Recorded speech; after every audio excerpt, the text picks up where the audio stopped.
Look, whether you're just starting out in the photography business or you've been at it for years, one thing remains the same. You need to get paid. But too often, photographers make mistakes when it comes to paying themselves. In this video, we'll explore 5 of the most common mistakes photographers make and how to avoid them. So grab a hot cup of tea and let's get started.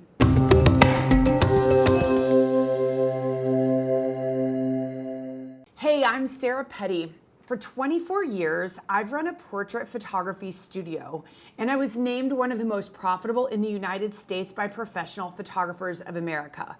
This channel is for photography business owners to learn how to build a thriving photography business and still be there for your family. You shouldn't have to pick. If this is a dream of yours, then make sure to snap the subscribe button and click the bell notifications to stay on top of the best business photography content on YouTube.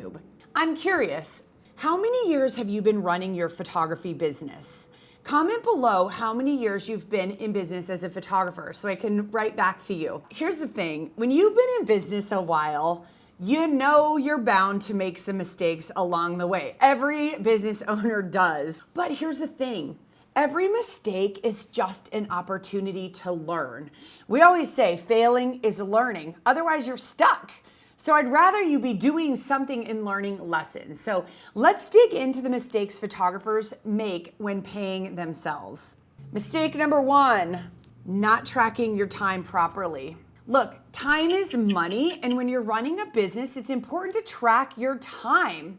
What's unfortunate is I see so many photographers giving away digital files and working all the time editing and retouching, but not accounting for that time because, oh, I'm doing something else. I'm watching TV or listening to music, but you still have to value it. So to avoid this mistake, what you can do is an audit of your client management process. That sounds like big words, but really all that is looking at how much time you're spending everywhere. That's doing everything from editing to retouching to client communication to driving to and from a session to ordering your prints from the lab, packaging it up. Look at every single thing you're doing. That way you'll always know exactly how much time you've put in and you can set your prices for profit. Mistake number 2, not keeping track of your expenses.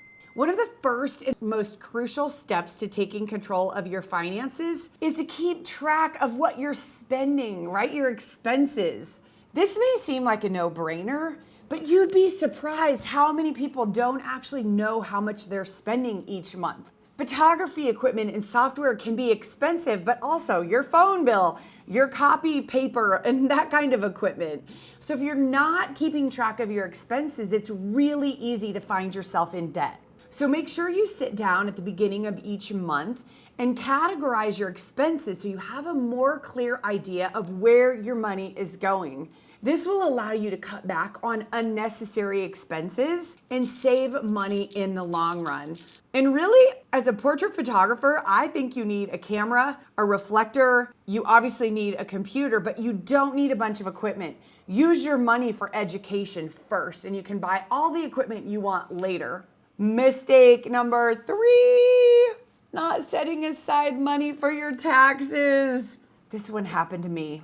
Yeah, got a big tax bill. It was awful. I was growing and I was paying what the accountant told me to pay every year, not realizing that obviously as you're growing, you have to pay taxes on the growth, but I didn't pay that the year prior and I just didn't take time to think about it.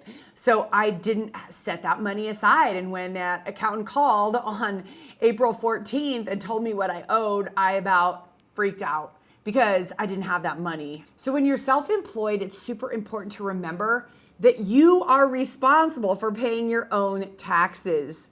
This means that you have to set aside a portion of your profits each month so that you don't end up owing a large sum of money when tax time comes. A good rule of thumb is to set aside 30% of those profits for your taxes. You can even get a separate checking account and just pull that money in there. And it may seem like a lot, but it's better to be safe and have it than sorry and not have it. Is what I'm teaching you helpful? If so, I would love it if you could give the video a like down below.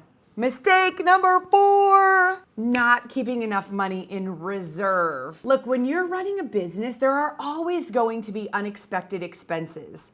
If you mess up a client's order and you need to fix it, you've got to have the reserves to be able to do that. Got to make it right.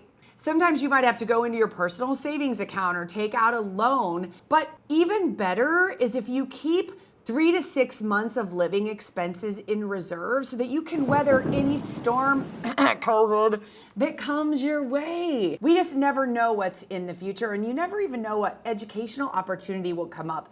That's what motivates me to keep that little reserve. Mistake number 5, not investing in your business.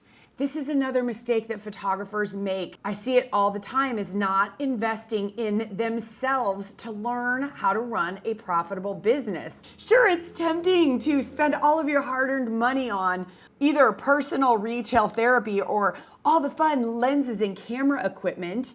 But if you want your business to thrive, it's important to reinvest some of those profits back into the company, or before you're making a profit, eat macaroni and cheese so that you can invest in growing your business. So whether it is that first very little bit of equipment that you need, and you can even buy used or rent, I believe investing in a course to help you understand the business side, especially before you hire your first employee, that is going to pay off in the long run. So remember, number 1, not tracking your time properly.